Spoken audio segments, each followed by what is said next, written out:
It's great to have you all here for LatinXtra, the name of the show.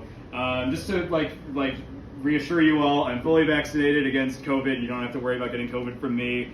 No guarantees though about getting bubonic plague or leprosy or rabies, but I ate before I came here, so you don't have to worry. I'm not in a biting mood. So we're good on that front. I got the Pfizer vaccine. It was great. Where my Pfizer fam at? All right, good. Oh yeah. Yeah. Oh, you forgot. You forgot which one you got. The life-saving medicine. Oh, that's fine. Okay, that's fine. It must have hit really good then. I got the Pfizer vaccine. It was great. No real side effects or anything. Just a little bit of fatigue, and I may or may not have impulse bought 5 Microsoft Surface tablets, 3 laptops, 2 Xbox Series X's, and a Zune. And I didn't even know you could still buy Zunes anymore. And I may or may not have slid into Melinda Gates' DMs. Sorry, Bill, but he's got custody of Clippy the paperclip, though, so I think he's going to be okay. I'm fully boosted, too, so you don't have to worry about that. I'm fully boosted. You guys get fully boosted?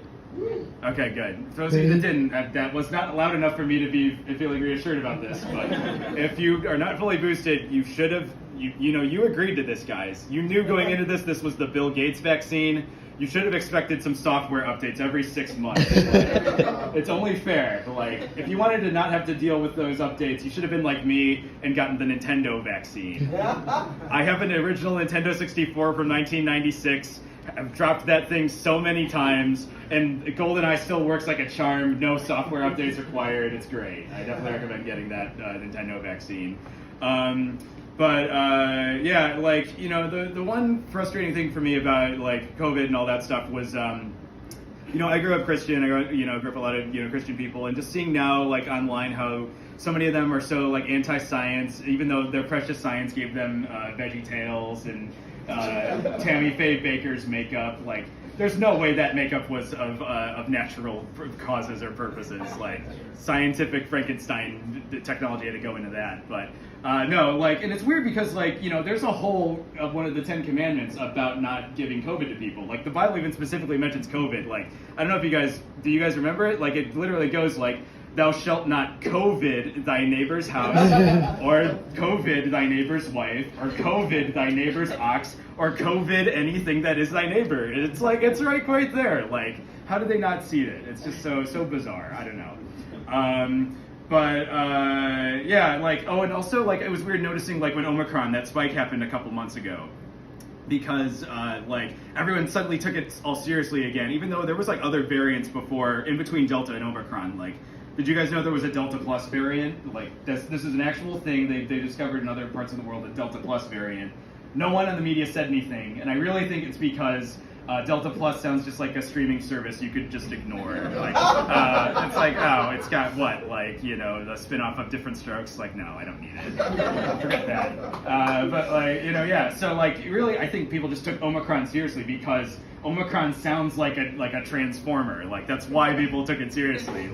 I think they really should have stepped it up. To avoid that spike, we should have had Optimus Prime do some PSAs and been people of Earth, it is I, Optimus Prime. There is a Decepticon in your midst, and its name is Omicron. Please trust your Earth Dr. Fauci today and get vaccinated, because with COVID, there's more than meets the Pfizer. So getting through the pandemic, it was rough. There was a whole lot of stuff I had to, pass the time with. Mostly just with watching movies and TV. That was the big savior for all of us throughout that whole, dark year and a half or whatever. One thing, I started off, I binge watched all of the Harry Potter movies. That was good. It's been a while since I've watched them all, but rewatching them this time though, pointed out a few things for me. And by the way, when I started binge watching them again, obviously I remembered this time, that J.K. Rowling is openly transphobic. I knew that going into that, but this was after I knew she was racist, so I still have some room to improve on that one. She has a character in that, the only Asian character of note in those movies is named Cho Chang. We should have canceled her sooner, guys. We should have. But one thing I noticed is that so when Harry gets accepted to Hogwarts, they have the owl come in with the acceptance letter, but what happens if you get rejected from Hogwarts? Like, does like a pigeon come in with like a crappy bar napkin? And I imagine like Dumbledore probably has like Snape do this because, you know, Snape gets all the bad jobs in Hogwarts. And he's all like he writes the letter being like, "Dear Henry Featherbottom, I regret to inform you that you have not been accepted into Hogwarts this year. Please consider applying to one of the Diagon Alley technical schools. I hear that magic plumbing is a very lucrative field. Sincerely yours, Professor Snape." I also watched, I really got into the Muppet Show because they put all of the old Muppet Show and the new one on Disney+. That thing was great. God bless Jim Henson and those acid tripping hippies. Those guys were great. But yeah, I watched the old one from the 70s and then the new one from like a few years ago. But like in the new one, they kind of just don't like acknowledge that Fozzie Bear is a comedian anymore. And I think that's for the best because, like, do you really want to hear Fozzie Bear talking about PC culture on the Joe Rogan podcast? that's a no-go for me. Like, he's gonna be like, what do you call it when a crab gets eaten by a shark after it says a racial slur? Can shell culture. Waka waka waka.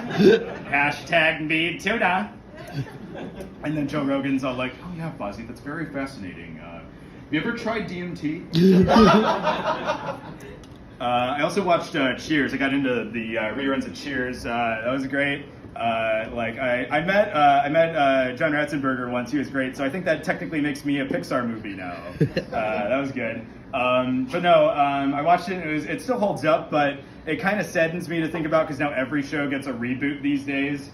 And I do not want to see a Cheers reboot because you know they're gonna turn Cheers into a craft brewery. Like that's just gonna be awful. Like the theme song is gonna go like, "Sometimes you wanna go where all the hipsters have long beards, and there's overpriced beer.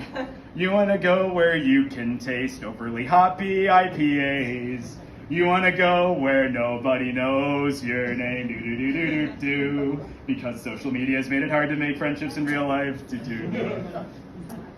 But yeah, once stuff started reopening again, it was great. You know, I tried to take advantage of every stuff that would reopen, you know, and go to that, especially if it was outdoors. That made it even, you know, safer, calmer to be around. I went with my friends to the Renaissance Fair once that reopened up last year up in Wisconsin, and it was great. Had a good time. The only problem was though is that you know, like a lot of things, a lot of nerdy stuff is now so mainstream that just everyone's allowed to go, and which is fine. I wanted to be more openly accepted, but like even like the douchey frat bros were there at a tailgate at this Renaissance Fair, and I was like, oh, come on guys, my people, the nerds, have suffered for too long for this to just have you guys trashing our Renaissance fairs with tailgate parties. Like, if you're gonna do it like a kegger out in the parking lot, at least like invest in it and like be in medieval character when you're doing it. Like, I want them to be like, you know, when they go and like have their like steins full of ale, be like, "Forsooth, mine brethren, today before we venture forth in ye medieval fair, let us drink of the finest ales before we attempt to cleft the loins of maidens in twain. Forsooth, my brothers." Do I seem like I'm anxious at all up here? Do I seem like I'm nervous? Okay, good. You know, that's good. That's very reassuring. You know who else got anxious? Jesus Christ. That guy got super anxious the night before his crucifixion. That guy sweat blood. I thought it was bad having sweaty palms before a spelling bee, but like that guy, he has next level anxiety. Like he really needs to see a professional about that. I'm not trying to say that I'm like Jesus Christ at all. I'm trying to say that I am Jesus Christ. I'm kidding, obviously I'm kidding. Like, that would be such an awful origin story for the Antichrist, as he's just a low-level open mic comedian. That would be, I have anxiety, and, you know, I've been, the good thing I've seen about the pandemic is that, you know, people have been more open to talking about, you know, mental health issues, which is great. You know, I see a counselor and it's good. I saw one before the pandemic, before it was cool. So, you know, yeah, I'm an OG hipster with therapy. So, but no, you know, now it's great because, you know, I talk with my friends about, you know, openly about this stuff, and it's good. You know, we all kind of are talking about what we're going through and what we've, like, new developments we've had in therapy. It's kind of like how we used to talk about Pokemon at the lunch table. And it's like, oh, like, you just unlocked ADHD? Wow, that's awesome. I can't wait to unlock that with my therapist. therapist. That would be great. I hope that's in the Kanto region. Like, oh yeah, well you have a depression type. Well, my anxiety type will counter your depression type's moves, and then my moves will be super effective, and then I'll evolve into Charizard or whatever.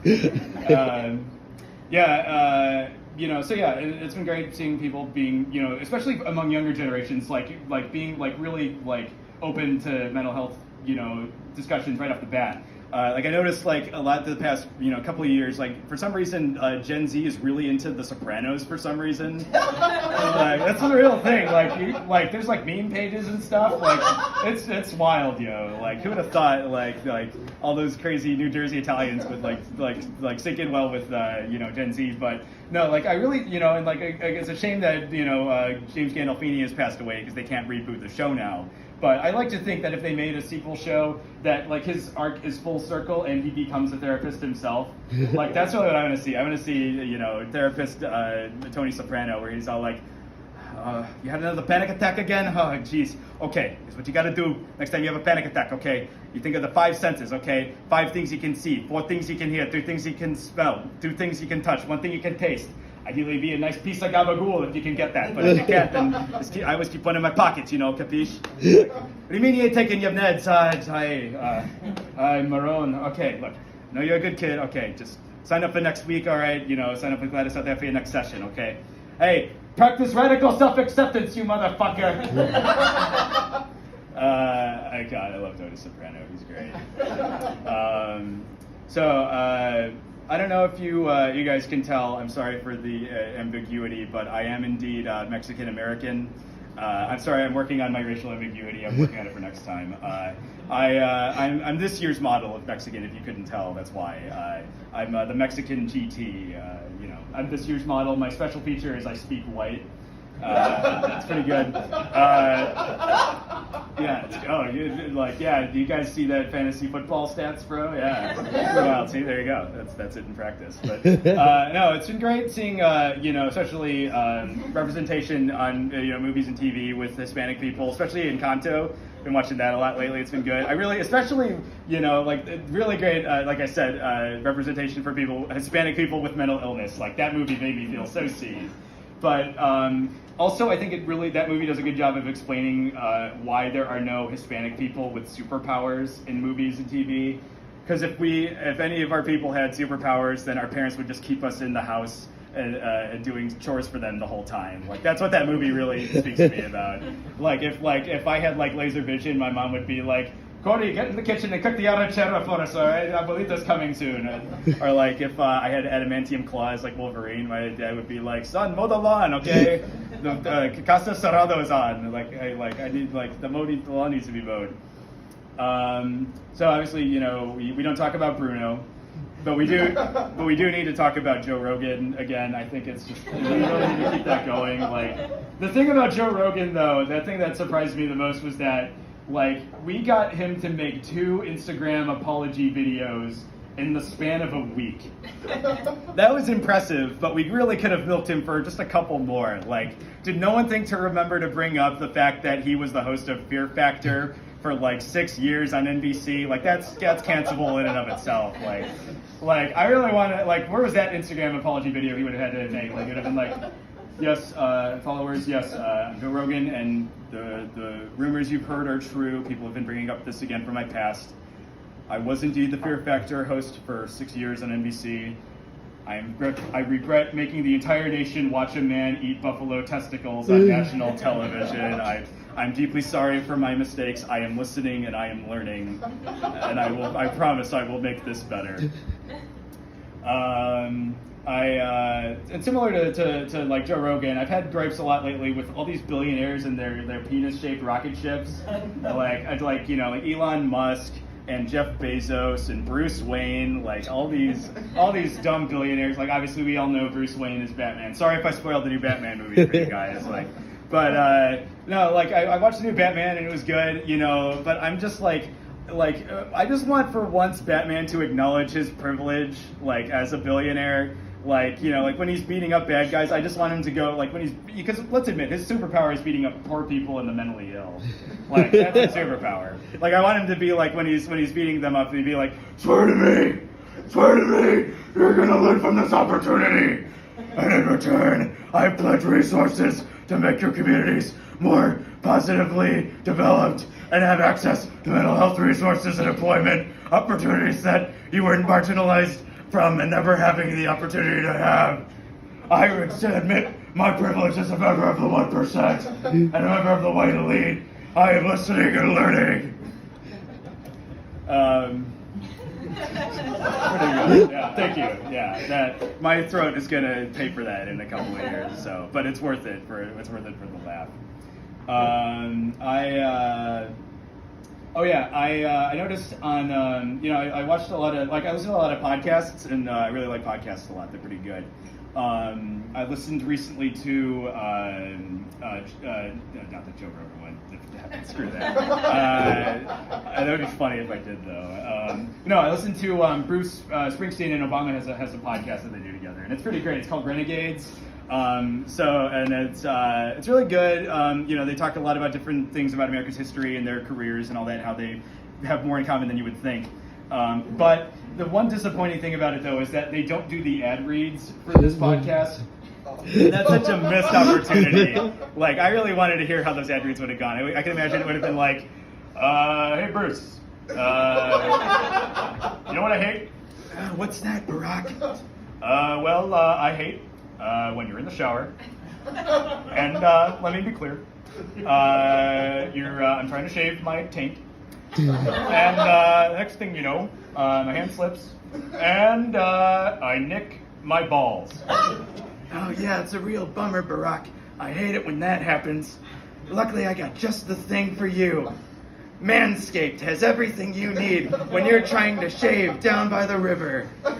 Their razors are so smooth, you'll be feeling like you're dancing in the dark. And luckily, if you use promo code BALLS in the USA, you get 10% off your first order. Wow, Manscaped. Now that sounds like a shave you can believe in. I also, what other podcasts have I listened to lately? I listened to some true crime podcasts. I like those, like Serial and, like My Favorite Murder and all that. I was listening to, it was weird seeing, remember last year when the Gabby Petito case was happening and everyone was suddenly a true crime expert trying to, figure out, where Brian Laundrie was, and they all looked like conspiracy theorists with the string cork boards on their walls. It was nuts, but, that took, a month before they found him. If where was Scooby-Doo and Shaggy and the Mystery Machine Gang when that was happening? They would have found him in a week. That would have happened so much sooner. I just want to know, where is the Scooby-Doo true crime podcast? We desperately need. I want to see Shaggy and Scooby being all Scoob, maybe the real criminal is the need for human mind to have significant answers to various mysteries that happen. We crave completion in a chaotic world, man. Right, Raggy. Maybe the real criminal is the criminal Rustus Ristum. Like you said it, man. And now I'd like to thank our sponsor, MailChimp. Use promo code ZOINKS for 10% off your first order, man. Yeah, those TikTok people, they get really obsessive about things. But, one thing I wonder, though, with Gen Z and, this form of media that's so very, short and, requires little attention span, are we going to expect now movies, to be gone? I wonder, do Gen Z kids, do they, watch, a Christopher Nolan movie and be like, that could have been a TikTok. Could have been 60 seconds. I get it, Christopher Nolan, love makes you travel through time and space at Interstellar, but, you could have just done a dance and, pointed to the text along the side of you for a minute, and I would have gotten it. I wonder if they think like that. I don't know. But another thing I noticed online is that you never notice all those conservative bros that have their hot takes.